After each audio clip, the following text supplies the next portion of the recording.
محرم کیا ہے، اس کے بارے میں اللہ اور نبی کریم نے کیا فرمایا ہے، آج ہم اس بارے میں جانیں گے۔ السلام علیکم ورحمۃ اللہ۔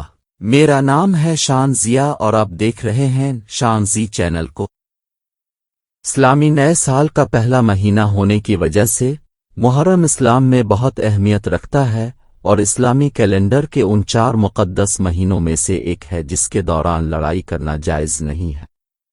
محرم کے لغوی معنی حرام ہے، تاہم محرم کے مہینے کے بارے میں بہت ساری غلط فہمیاں پائی جاتی ہیں، کیونکہ بہت سے لوگوں کا ماننا ہے کہ اس مہینے میں بعض اعمال کی اجازت نہیں ہے۔ اس مہینے میں صرف جنگ اور ظلم کے کاموں کی اجازت نہیں ہے جن کو عام دنوں میں بھی نہیں کرنا چاہیے، لیکن اس دوران ان اعمال کے خلاف خاص احتیاط برتی جائے۔ ان میں سے زیادہ تر غلط فہمیاں اس مہینے سے متعلق اسلامی تاریخ کے بارے میں معلومات کی کمی سے پیدا ہوتی ہیں۔ محرم کے حوالے سے بہت سے لوگ اندھیرے میں ہیں۔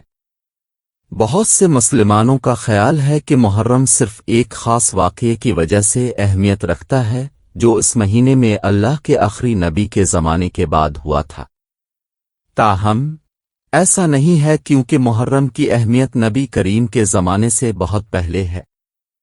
عاشورہ کو خاص اہمیت حاصل ہے جس کی وجہ سے محمد صلی اللہ علیہ وسلم اس دن روزہ رکھتے تھے۔ اس سے پہلے 10 محرم کا روزہ فرض تھا، تاہم بعد میں روزے صرف رمضان میں فرض کر دیے گئے، جیسا کہ عائشہ رضی اللہ عنہا سے روایت ہے۔ لوگ رمضان کے روزے فرض ہونے سے پہلے عاشورہ یعنی محرم کی 10ویں تاریخ کا روزہ رکھتے تھے اور اس دن کعبہ کو غلاف چڑھایا جاتا تھا۔ جب اللہ تعالیٰ نے ماہ رمضان کے روزے فرض کیے تو محمد صلی اللہ علیہ وسلم نے فرمایا، مفہوم ہے جو شخص عاشورہ کے دن روزہ رکھنا چاہے تو رکھے اور جو اسے چھوڑنا چاہے وہ چھوڑ دے۔ لیکن اس دن روزہ کیوں رکھا؟ اس دن حضرت موسیٰ علیہ السلام نے اللہ کی مدد سے وہ معجزہ دکھایا جس کے ذریعے اپنے سمندر کو 2 حصوں میں تقسیم کر کے اپنی قوم کو فرعون سے نجات دلائی اور اپنی قوم کے لیے محفوظ طریقے سے سمندر کو عبور کرنے کا راستہ بنایا، جبکہ فرعون کا لشکر غرق ہو گیا۔ چنانچہ یہودی عاشورہ یعنی 10 محرم کا روزہ رکھتے تھے۔ محمد صلی اللہ علیہ وسلم نے خود بھی اس دن روزہ رکھا اور مسلمانوں کو بھی ایسا کرنے کا حکم دیا جیسا کہ اپنے فرمایا، میں موسیٰ کے یعنی یہودیوں سے زیادہ قریب ہوں۔ صحابہ کرام نے مشاہدہ کیا کہ یہودی بھی اس دن کو خاص سمجھتے ہیں، اس دن روزہ رکھتے ہیں۔ چنانچہ اپنے اعلان کیا کہ اگلے سال سے وہ 9 محرم کا روزہ رکھیں گے تاکہ یہودیوں سے ممتاز ہو سکیں۔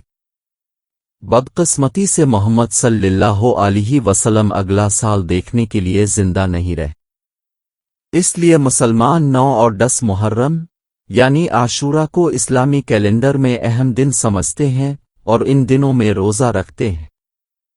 ایک روایت میں ہے کہ اب سے عاشورہ 10 محرم الحرام کے روزے کے بارے میں پوچھا گیا تو آپ نے فرمایا، یہ پچھلے سال کے گناہوں کا کفارہ ہے۔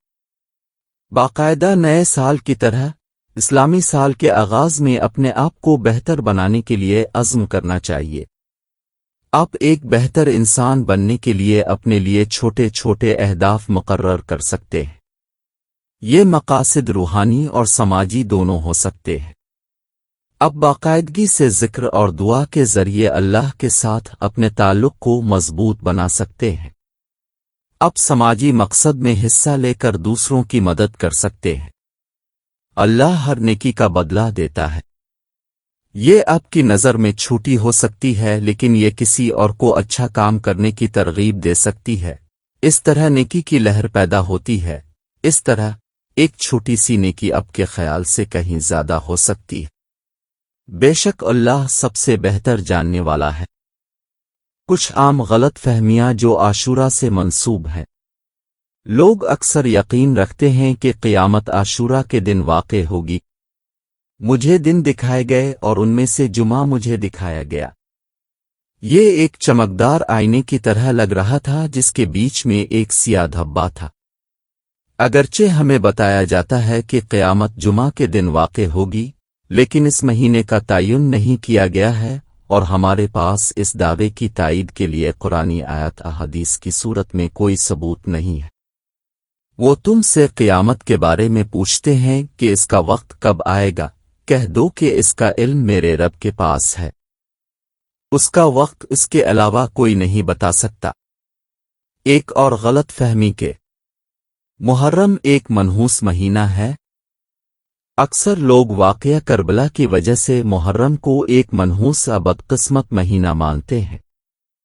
اس میں کوئی شک نہیں کہ یہ اسلامی تاریخ کا ایک افسوسناک واقعہ تھا۔ تاہم محرم اللہ کے مہینے کے طور پر جانا جاتا ہے۔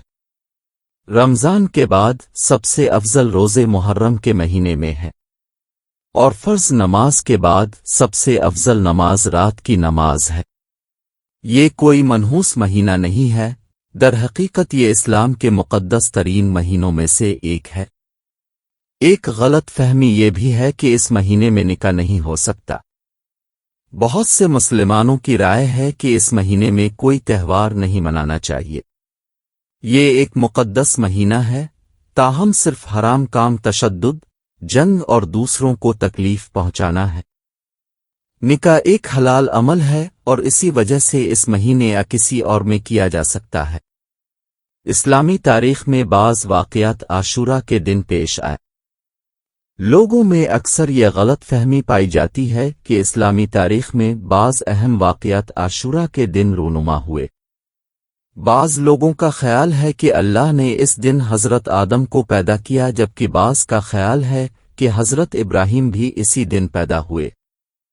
یہ درست نہیں ہے، کیونکہ اس دعوے کی تصدیق کے لیے کوئی قرآنی ثبوت موجود نہیں ہے۔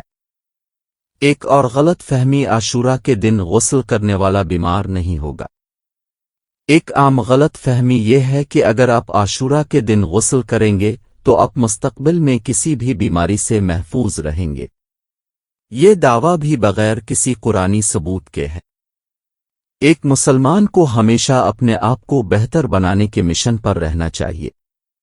لہذا اگر ہم غلط ہیں اور کوئی غلط فہمی ہے تو ہمیں قرآن و حدیث کی صورت میں ثبوت تلاش کرنے کی کوشش کرنی چاہیے، اور اسلام کو اس کے اصل جوہر کے مطابق ماننا چاہیے تاکہ بدعت سے بچ سکیں۔ اگر آپ کو یہ ویڈیو پسند آئی ہے تو چینل کو سبسکرائب کریں تاکہ آنے والی ویڈیو اب تک پہنچ سکے۔ تب تک کے لیے شان کو اجازت دے، خدا حافظ۔